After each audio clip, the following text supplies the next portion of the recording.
নমস্কার বন্ধুরা, welcome to green farming. দেখুন, আমরা সবাই যারা গাছ প্রেমী, আমরা চাই এটা 12 মাসে আম গাছ হোক। আর সেই গাছটা যদি এরকম হয়, দেখুন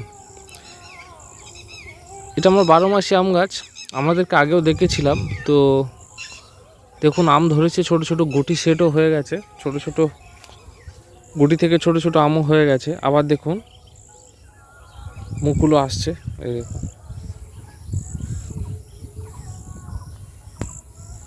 এই ছোট ছোট মুকুল আসছে, এই মুকুল আছে, দেখুন এখানে এটাও মুকুল আছে, মুকুল থেকে সবে ছোট ছোট গুটি সেট হচ্ছে, ভালো করে লক্ষ্য করে দেখুন।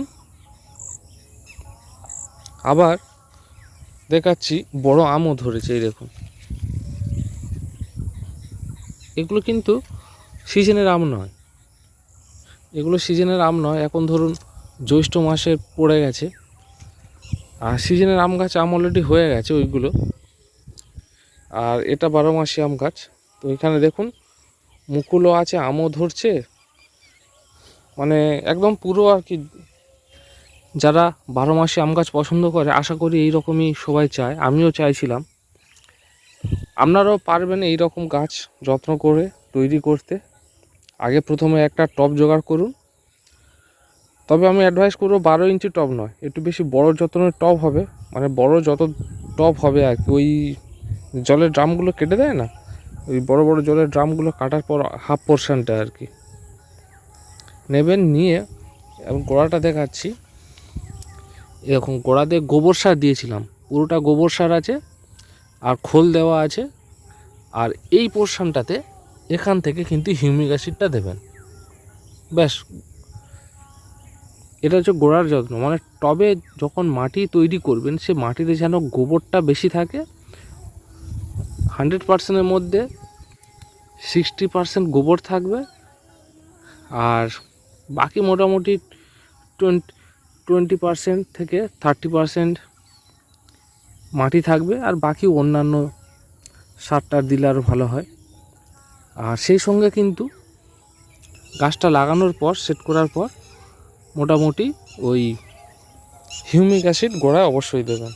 এখন তো জ্যৈষ্ঠ মাস, এই সময় নার্সারিতে ভালো পরিমাণ চারা গাছ আসছে, সব নার্সারিতে। বাড়ির আশেপাশে যে নার্সারি থাকে বা মার্কেট যদি থাকে, সেখানে গিয়ে খোঁজ লাগান।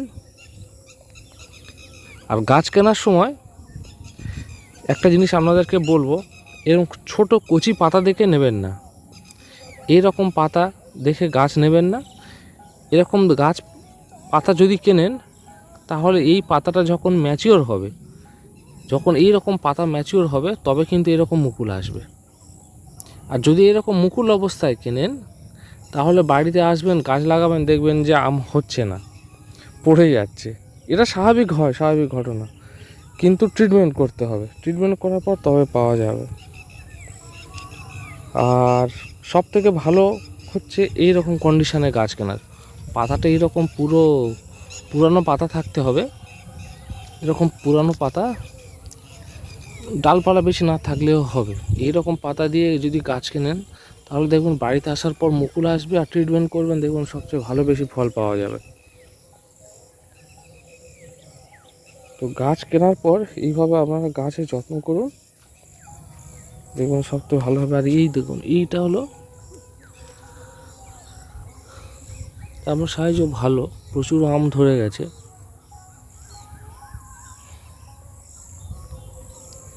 দেখুন এই পারে অনেকগুলো আম ধরে আছে, এই ডালটাতে, এই নিচের ডালটাতে।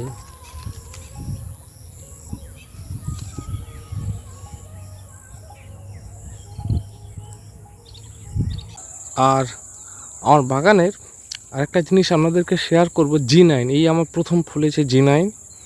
তো কাঁদিটা দেখুন কত বড় কাঁদি। নর্মালি আমি আপনাদেরকে দেখিয়েছিলাম, এগুলো G9 চারা লাগানো আছে।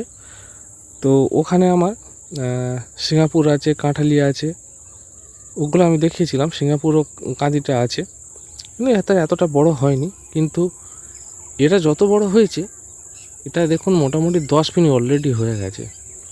আর কলার মানে এখনই ছোট ছোট, কিন্তু সাইজটা দেখুন।